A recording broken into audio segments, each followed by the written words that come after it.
Welcome back to Stillness Everyday podcast. Today, I'm going to talk about outworking your self-doubt. On the last podcast I did, I interviewed Nathan, who was a veteran, and in the end, he started talking about how veterans transition out of the military and they no longer have this sense of identity as a soldier because they've transitioned into society.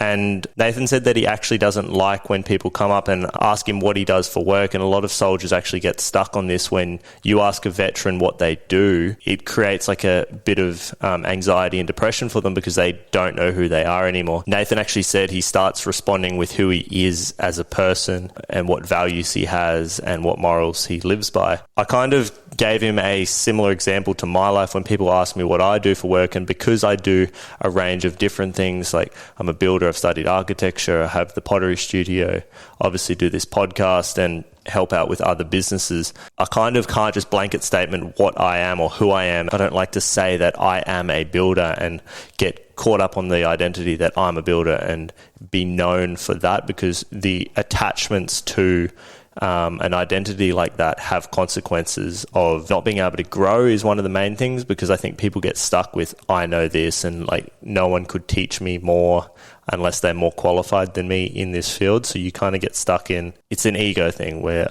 I am this, I know better. Where I'm leading with this is talking about outworking your self-doubt. And I think coming from, the last 5 years of doing so many different things and having zero experience in all of them essentially 5 years ago. Like, I took over the pottery studio in 2018 and I basically knew nothing about pottery. There was never a time where I thought to myself that I can't do this and I need to have more experience in pottery before I can take over a pottery studio. I just kept moving through the steps. So the message I want to get across is, if you're going to start into a new field, reach out to people. There is infinite amount of information out there where you can learn from. So I'll give an example. When we were running classes, I think we had 16 people per week. Within 6 months, we had up to 200 people coming through and doing classes every week. And the number one thing that I used to teach, because I would employ teachers who, they weren't potters for years and years. They were essentially, a lot of them actually just began creating pottery when they started working with us.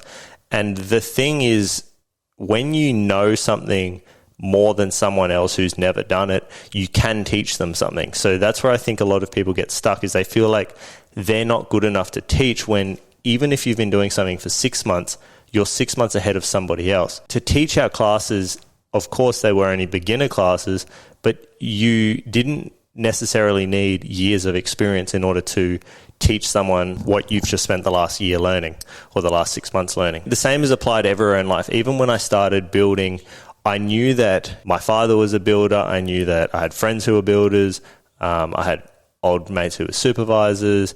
I had connections of people around me and the trades that were working for me that I could, reach out to, or just observe what they were doing or ask them the question. You just have to be humble enough to be able to pose the question of, how could I do this, or how can I do this? You just have to kind of have the humility to be able to ask the questions and look stupid. So you have to be able to be comfortable with not knowing, basically.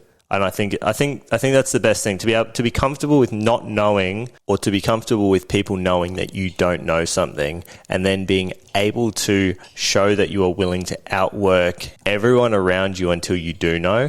That is how you do it. So there was potters in the industry that obviously were a bit upset. There was people that were like, these people have no idea what they're doing. These teachers at this studio at the time, had only been doing pottery for 3-6 months, some of them a little bit longer.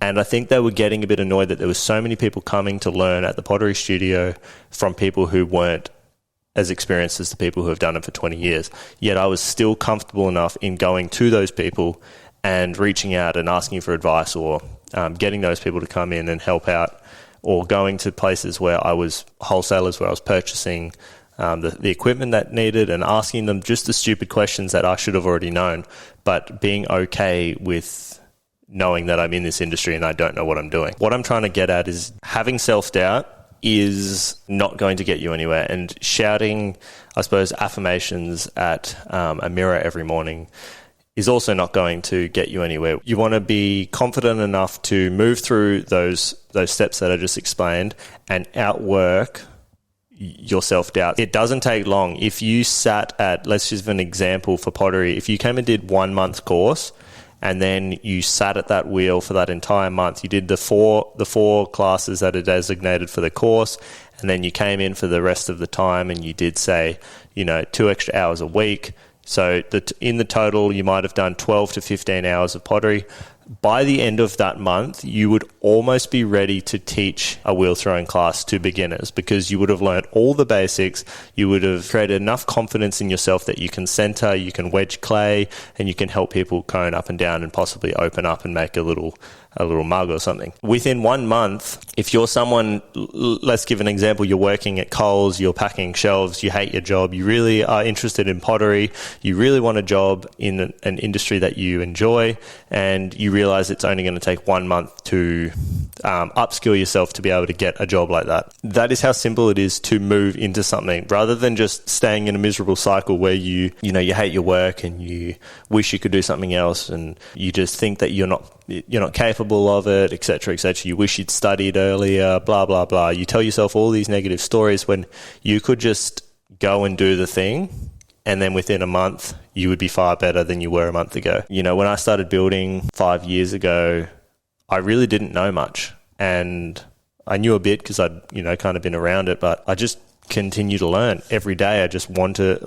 there's never a moment where, unless I just, I'll listen, but there's never a moment where I look at what someone's doing and I don't, try and learn from what they're doing. So the other thing I want to add to this conversation is a lot of people wait for the perfect opportunity, or they wait for complete answers into, the direction that they're going to move. It's like they need a complete bubble-wrapped blanket to protect them from anything that might go wrong in the situation. But by the time you get to that point where you have 100% certainty, the opportunities generally pass and you will probably have missed out on it. So it might not work for you, what I've done, but I always kind of head into it and then figure it out as I go, because I find that you always do figure it out. Something just opens up and presents itself as to why you've taken this direction. There's a reason you've taken it, and you will be rewarded for your hard work. You'll be rewarded for your courage of just moving into that direction and taking